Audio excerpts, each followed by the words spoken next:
This video is for you if you've been carrying too much on your shoulders lately. If money worries wake you up in the middle of the night. If stress and anxiety keep circling your mind like a storm you can't escape. If your relationships feel strained and even love feels heavy. If failure haunts you, making you wonder if you'll ever get it right. Then stay with me, because you are not alone. Every person who ever left a mark on this world, emperors, scientists, poets, leaders, they all carried the same struggles. They worried, they failed, they lost, they felt the sting of heartbreak and the weight of fear. But they also left behind something for us, their words, their wisdom, their reminders that we can endure. And today, I want to share those words with you. Not as dusty old quotes from history, but as living truths that can heal, comfort, and inspire us right now. Let's begin with worry and stress, those invisible weights that crush us slowly. Marcus Aurelius, Emperor of Rome, was surrounded by war, betrayal, and disease. His empire was crumbling, yet in the silence of his tent, he wrote to himself, "You have power over your mind, not outside events. Realize this, and you will find strength." Think about that. The man who ruled millions, who faced chaos every day, realized the only thing he truly controlled was his own mind. That is the same power you and I have today. We cannot control the bills, the layoffs, the arguments, or the news, but we can control our mind. And in that lies freedom. Seneca, another Stoic, said something that still cuts through the noise of anxiety. We suffer more often in imagination than in reality. How true is that? How many nights have you laid awake imagining the worst? The job you might lose, the bill you might not pay, the argument that might happen. And yet most of those things never come true. Our minds invent monsters far scarier than reality. Winston Churchill, the man who faced Hitler's bombs raining over London, understood this deeply. In his old age, he said, "When I look back on all these worries, I remember the story of the old man who said on his deathbed that he had had a lot of trouble in his life, most of which had never happened." Think about that. Even a man who led a nation through war discovered that most of the suffering came not from reality, but from imagined fears. And still, worry feels real, doesn't it?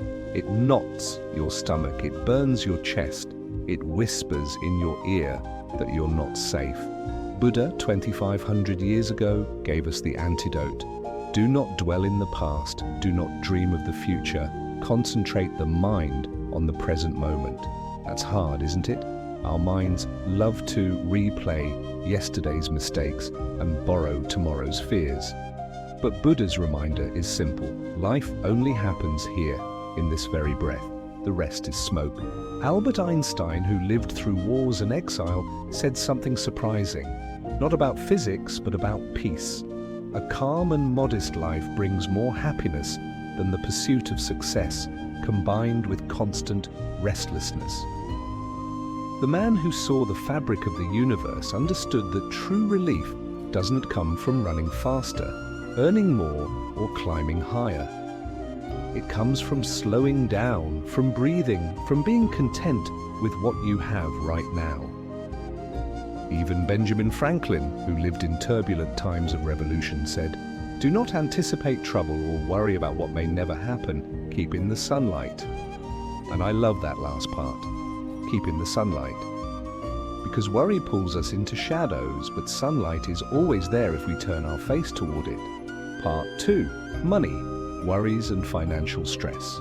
Money. Few things create more stress, anxiety, and sleepless nights than financial struggles. Bills stack up, debts whisper in the dark. You look at your paycheck, then at the rising cost of living, and wonder, how am I going to make it? You are not alone. Across history, even the greatest minds wrestled with questions of wealth, simplicity, and survival. And their wisdom still speaks to us today. Let's begin with Confucius, the Chinese philosopher whose teachings shaped centuries. He once said, "He who will not economize will have to agonize." It sounds simple, but it cuts deep. Financial stress often grows when we live beyond our means, when we try to impress, or when we chase what doesn't matter. Confucius knew the pain of poor choices, and he warned us, live simply, or you will live in agony. Seneca, the Stoic, also saw money as a false master. He wrote, "It is not the man who has too little, but the man who craves more, that is poor." Think about that. Poverty is not always in the wallet. Sometimes it's in the mind. A man with enough who still craves endlessly will never feel rich. Benjamin Franklin, a man of both wit and wisdom, built his life on practical truths. He said, "Content makes poor men rich, discontent makes rich men poor." Franklin knew that financial peace isn't just about numbers, it's about perspective. How many wealthy people live in misery, always hungry for more? And how many ordinary people living modest lives carry joy in their hearts because they've learned gratitude? Money worries don't just weigh on the wallet. They attack the heart, the mind, the relationships. Marriages collapse over debt. Parents lose sleep worrying about their children's future. Anxiety grows with every unpaid bill, but history reminds us we can endure even this. Charles Dickens, who grew up in poverty and saw debt crush families, later wrote, "Reflect upon your present blessings, of which every man has plenty, not on your past misfortunes, of which all men have some." Dickens lost his childhood to financial struggle. His father was thrown into debtor's prison. He knew despair, and yet even he taught gratitude as the key to survival. Let's listen to Henry David Thoreau, who abandoned the city for a small cabin by Walden Pond. He wrote that man is richest whose pleasures are cheapest.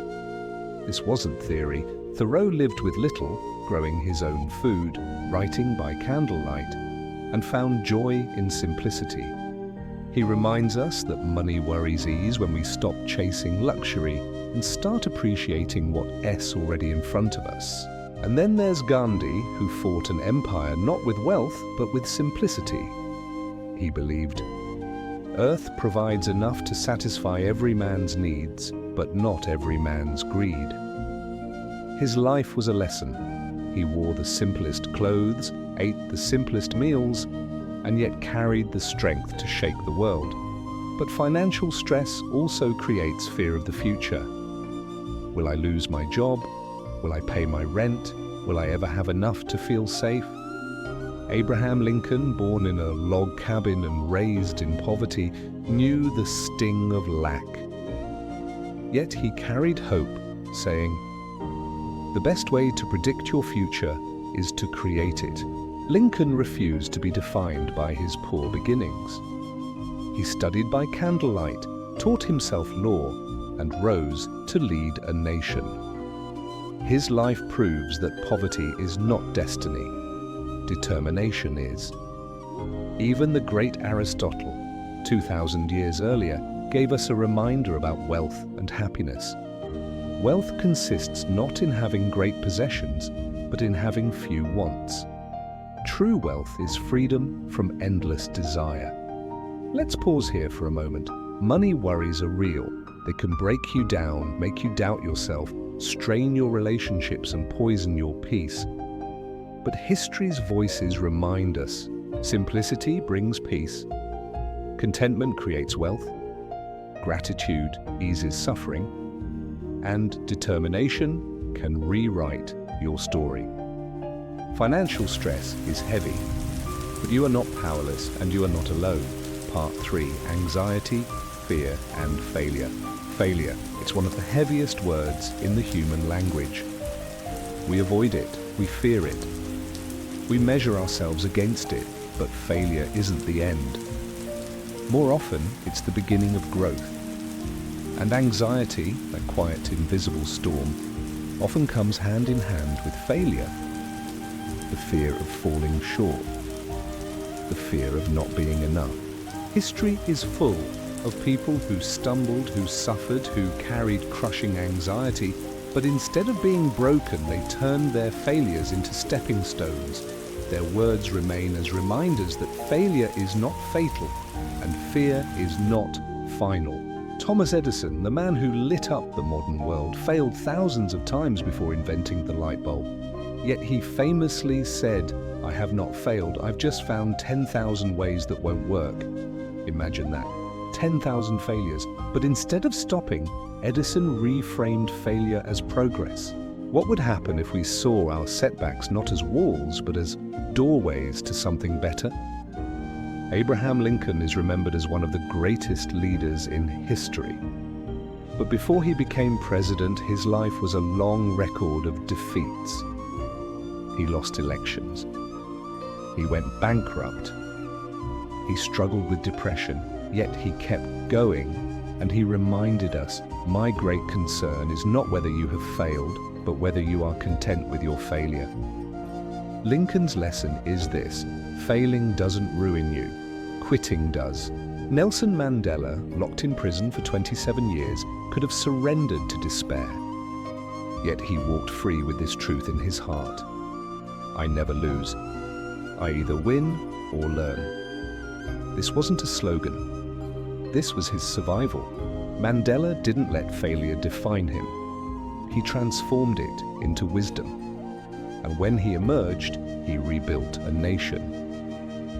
Winston Churchill, who faced defeat after defeat in his career before finally rising to lead Britain through war, declared, "Success is not final. Failure is not fatal. It is the courage to continue that counts." Those words carried a country through bombs and bloodshed. And they still carry us today. Even in the world of art and philosophy, fear and failure leave their mark. Vincent van Gogh, the painter whose work now hangs in museums, sold only one painting in his lifetime. Just one. He was broke, lonely, and plagued by mental illness. Yet he still painted. He said, "What would life be if we had no courage to attempt anything?" He never lived to see his success, but his courage turned failure into immortality. Failure often breeds anxiety, a constant dread of what comes next. Maya Angelou, the poet of strength, once admitted, "Each time I write a book, I think, oh, they're going to find out now. I've run a game on everybody, and they're going to find me out." This is Maya Angelou, world famous, award-winning, celebrated. And still she felt like an imposter. And yet she said, "You may encounter many defeats, but you must not be defeated."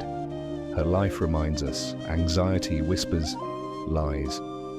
But courage answers louder. Buddha, centuries before, explained fear itself. The whole secret of existence is to have no fear. Never fear what will become of you. Depend on no one. Only the moment you reject all help are you freed. He saw that fear is often a chain we forge ourselves. Break it, and freedom begins. Even the scientist Albert Einstein confessed to doubt and failure. He once wrote, "A person who never made a mistake never tried anything new." The man who revolutionized science knew mistakes are not enemies, they are teachers. And Helen Keller, who could neither see nor hear, yet spoke truth to the world, left us this: security is mostly a superstition. Life is either a daring adventure or nothing. Think about that. A woman who lived in silence and darkness still called life a daring adventure. If she could see beyond fear, perhaps we can too. So when failure grips you, when anxiety gnaws at you, remember these voices. Edison, who failed 10,000 times before success. Lincoln, who lost again and again but never gave up. Mandela, who turned loss into lessons. Churchill, who taught us that courage matters more than victory. Angelou, who felt fear but kept speaking. Keller, who turned struggle into strength. Failure is not the end. Anxiety is not the truth. They are simply chapters, not the whole story. Part 4, Relationships, Love and Connection. When life feels heavy, And when money worries pile up, when failure knocks us down, when stress keeps us awake, it's often relationships that either save us or sink us. A harsh word from someone close can cut deeper than 1,000 struggles, and in the same way, a kind word, a small act of love, can heal wounds we thought would never close. History's greatest voices remind us that in the end, what matters most is not what we have, not what we achieve, but how we love and connect with others. William Shakespeare, who captured the human heart better than almost anyone, left us this truth. Love all, trust a few, do wrong to none. A reminder that love should be wide, trust should be wise, and kindness should be constant. His plays were filled with betrayal, heartbreak, passion, and forgiveness. He knew relationships are fragile, but guided by love and caution, they can survive. Mother Teresa, who lived among the poor and forgotten, taught love in its simplest form. If you want to change the world, go home and love your family. She understood something many forget. Changing the world starts at home, with your spouse, with your children, with your parents. If there is love in the home, there will be light in the world. Rumi, the poet of the soul, saw love not just as emotion, but as transformation. He wrote, "Let yourself be silently drawn by the strange pull of what you really love. It will not lead you astray." And in another verse, "Be like a tree and let the dead leaves drop." His message is twofold. Follow love where it pulls you and let go of what no longer nourishes you. Not all relationships are meant to last forever, and that's okay. Maya Angelou, who endured hardship yet still poured out strength, once said, "I've learned that people will forget what you said, people will forget what you did, but people will never forget how you made them feel." This isn't just poetry, it's truth. Years from now, people won't remember the details of our words. They'll remember whether we left them feeling safe, seen, loved, or small, hurt, and forgotten. But relationships also carry pain, broken trust, loneliness, distance. Even history's strongest souls suffered here. Leo Tolstoy, who wrote the great novel Anna Karenina, captured the tragic side of love. And yet in his own reflections he offered this insight: everything that I understand only because I love. Love is painful, yes, but it is also the very thing that makes life make sense. Albert Einstein, so often thought of as pure intellect, also spoke of love's power. He once wrote to his daughter, "There is an extremely powerful force that so far science has not found a formal explanation to. It is a force that includes and governs all others. This universal force is love." Even the man who measured space and time knew that love transcends them. Relationships aren't just about romance. They're about connection, the way we stand together as human beings. Martin Luther King Jr. believed this deeply. He said, "I have decided to stick with love. Hate is too great a burden to bear." He carried this belief through hatred, imprisonment, and finally, death. He knew that connection through love is the only thing strong enough to overcome division. But what about when relationships break? When someone you trusted betrays you? When love disappears? Oscar Wilde, who suffered imprisonment and social rejection, still managed to write, "Keep love in your heart. A life without it is like a sunless garden when the flowers are dead." Even in loneliness, he saw that love is not optional. It is essential to being human. Mother Teresa once said something even harder to accept. People are often unreasonable, illogical, and self-centered. Forgive them anyway. She knew the risk of relationships. People hurt, people disappoint. But her answer was forgiveness, not bitterness. Ralph Waldo Emerson also gave us a reminder. The only way to have a friend is to be one. Friendship, love, connection. They don't just happen. They are built through effort, through kindness, through showing up, even when it's inconvenient. So when relationships feel heavy, when love hurts more than it heals, remember the wisdom left for us. Shakespeare, love all, but trust wisely.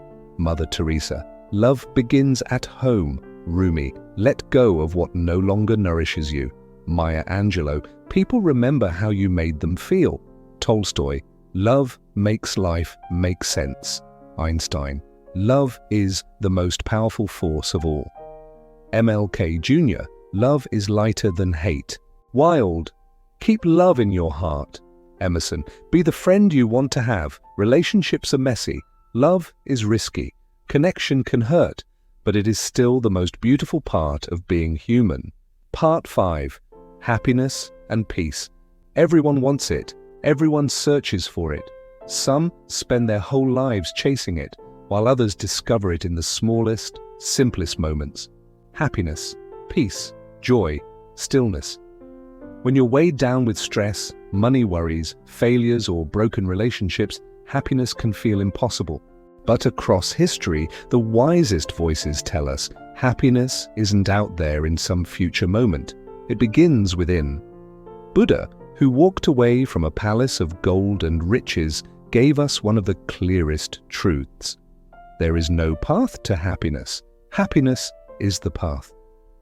He had everything the world says we should want: wealth, status, comfort. And yet, he left it behind. Why? Because he discovered that happiness is not something we arrive at someday. It is how we walk, how we live in each step. In another teaching, he reminded us, peace comes from within. Do not seek it without. We live in a culture that says peace is in a paycheck, a house, a vacation, a relationship. But Buddha's words cut through all of that. If you can find peace inside, you'll never find it outside. Confucius, the wise teacher of China, agreed in his own way. He said, the man who moves a mountain begins by carrying away small stones. This wasn't just about work. It was about life itself. Happiness is not one grand leap. It's built through small, daily choices. A little gratitude today, a little kindness tomorrow. Step by step, the mountain moves and peace takes root. Helen Keller, who lived in silence and darkness yet changed the world, carried her own light. She said, "Keep your face to the sunshine and you cannot see the shadow." Coming from her, this isn't just a quote, it's a miracle. She couldn't see the sun, and yet she chose to live as if it were always shining. Her life is a reminder, happiness is not the absence of problems, it is the decision to look for light even in the darkest room. Aristotle, the philosopher of ancient Greece, gave us one of the simplest but most profound truths. Happiness depends upon ourselves, not on luck, not on wealth, not on the approval of others. It depends on how we choose to think, how we choose to live, how we choose to respond. Happiness is not handed to us. It is created by us. Henry David Thoreau, who lived by Walden Pond, stripped life down to its essence. He said, happiness is like a butterfly. The more you chase it, the more it will elude you. But if you notice the other things around you, it will gently come and sit on your shoulder. Think about that. The harder we chase happiness, through possessions, through status, through comparison, the further it runs. But when we live simply, when we notice life as it is, happiness finds us. Albert Einstein, who understood the mysteries of the universe, also understood the mystery of peace. He said, "A calm and modest life brings more happiness than the pursuit of success combined with constant restlessness." This is the man who discovered relativity, who became a global icon. Yet he chose simplicity. He turned down riches. He lived quietly.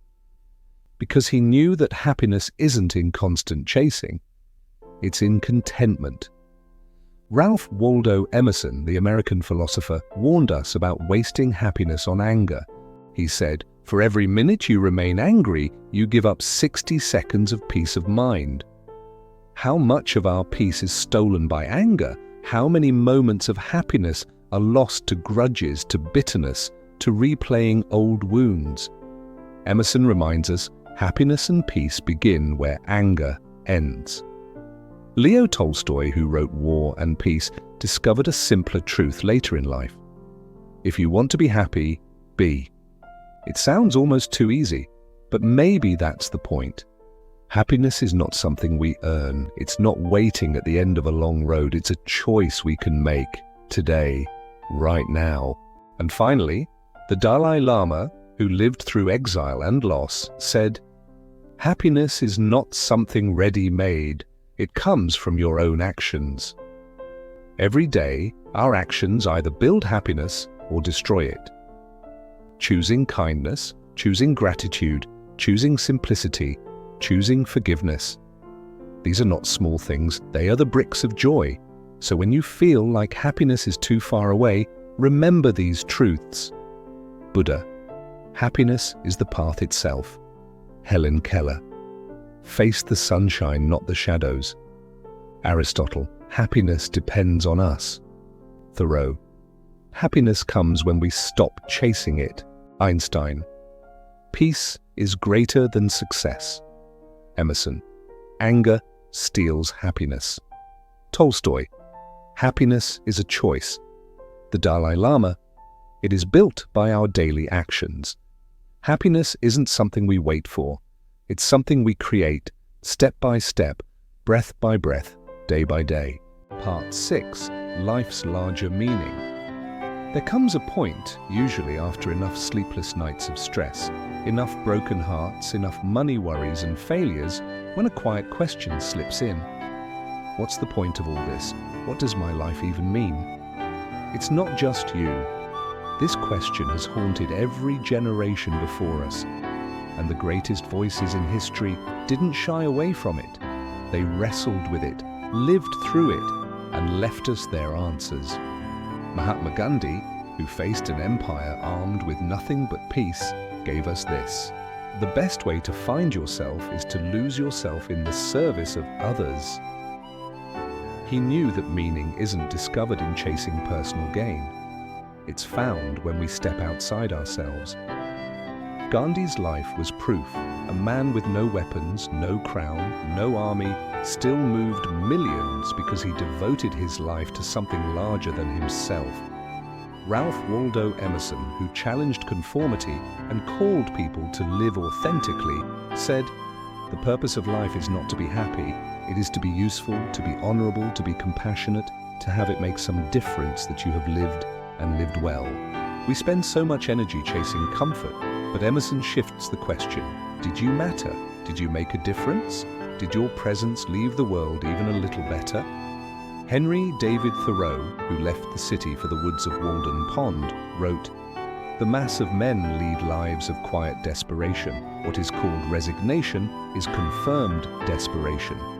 That's haunting. Thoreau saw how most people go through life, not living, just enduring. But he didn't stop there. His own experiment in simple living gave us the answer. Step back, simplify, live deliberately, and you'll discover meaning. Socrates, the philosopher of Athens, stood trial for corrupting the youth with questions. He could have lied to save his life, but he chose death instead. His words remain eternal. The unexamined life is not worth living. It's not about wealth, power, or safety.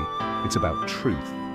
Meaning comes not from blindly following the world, but from asking hard questions and having the courage to live by the answers. Martin Luther King Jr., who carried a dream bigger than himself, said, "Life's most persistent and urgent question is, what are you doing for others?"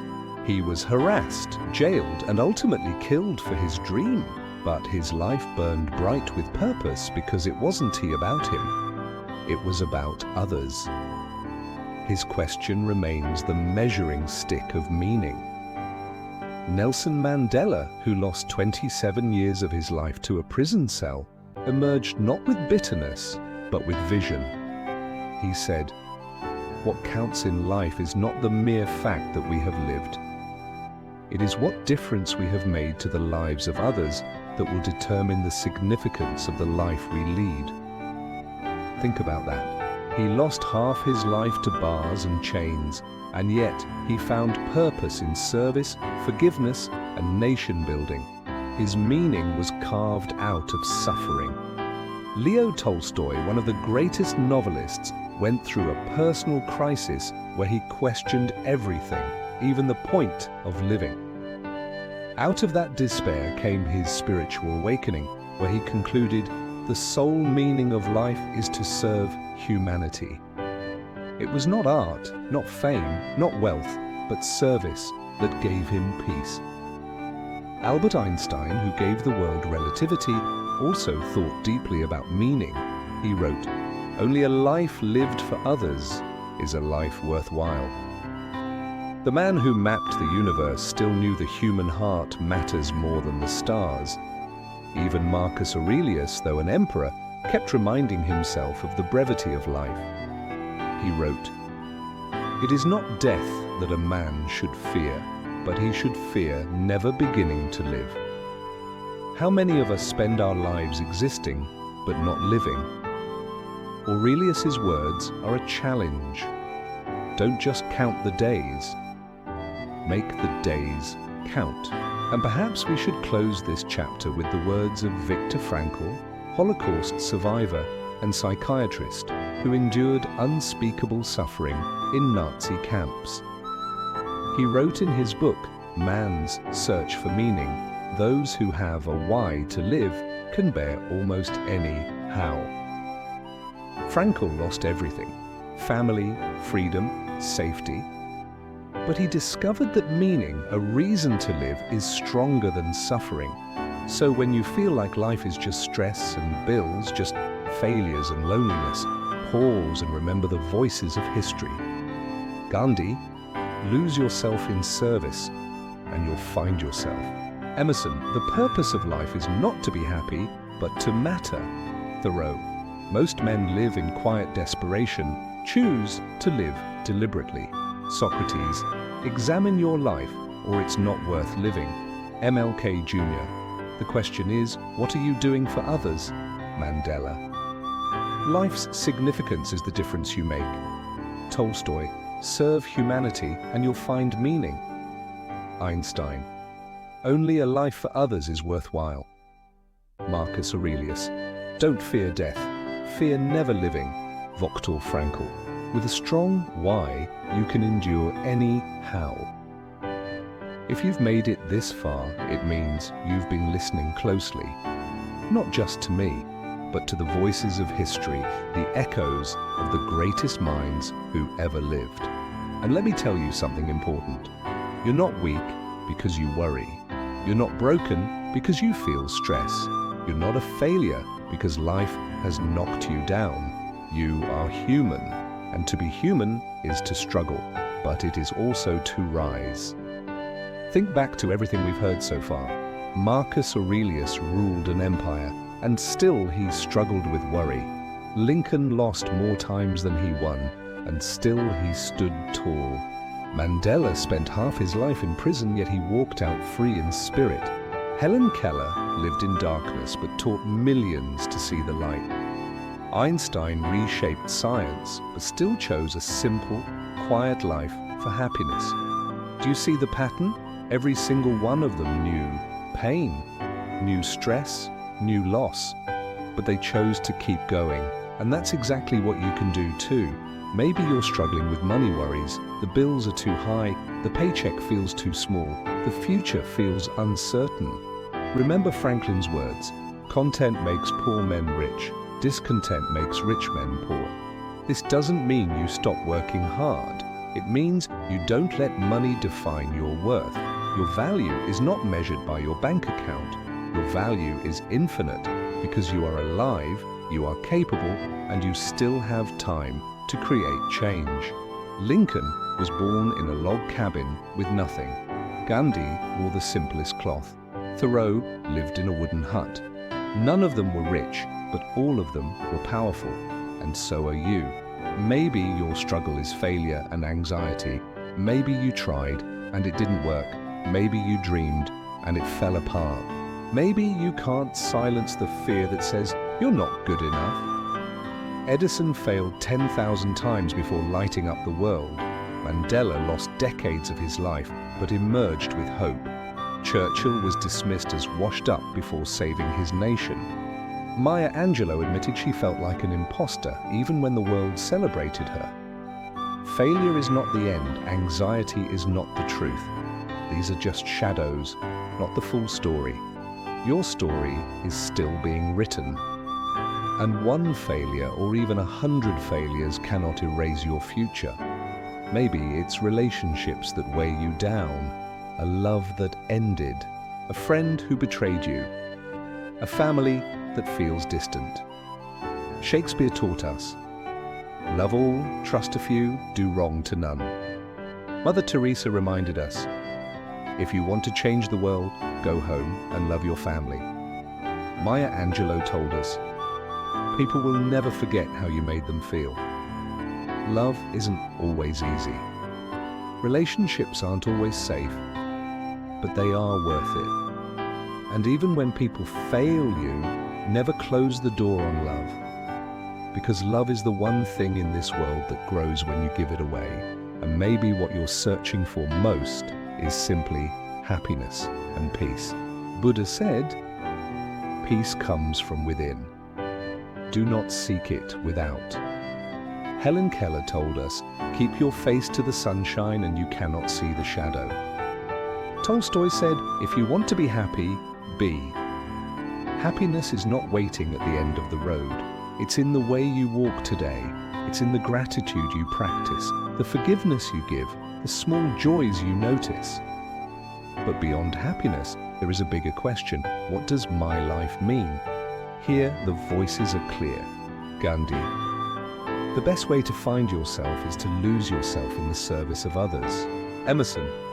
The purpose of life is not to be happy, it is to be useful.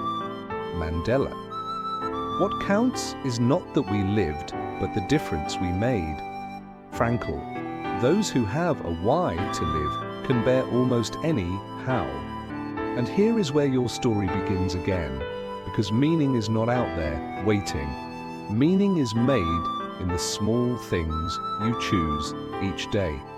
Helping someone, loving someone, forgiving someone, creating something. So let's bring it all home. If you're carrying stress, remember Marcus Aurelius, you control your mind, not the storm outside. If you're drowning in worry, remember Seneca, most of it never happens. If money worries are crushing you, remember Franklin. Contentment is wealth. If failure and anxiety are haunting you, remember Edison. Failure is progress. If your relationships feel heavy, remember Angelo. People remember how you made them feel. If you're searching for happiness, remember Tolstoy. Happiness is a choice. And if you're asking about life's meaning, remember Frankl. Find your why and you'll find your strength. Now here's my challenge to you. Don't just listen to these words, live them. Pick one, just one, and carry it into your tomorrow. Write it down, repeat it to yourself. Hold it when the stress hits, when the bills come, when the loneliness creeps in. Because these voices are not just from the past, they are alive today, in you, if you choose to act on them. You don't have to fix everything overnight. You don't have to erase worry, destroy fear, or solve every problem. All you have to do is take one step. Breathe one breath. Choose one thought that shifts the weight from despair to hope. And when you do, you'll realize something powerful. You are stronger than you think, braver than you believe, and more capable than you ever imagined. This is your life. Don't just survive it, live it.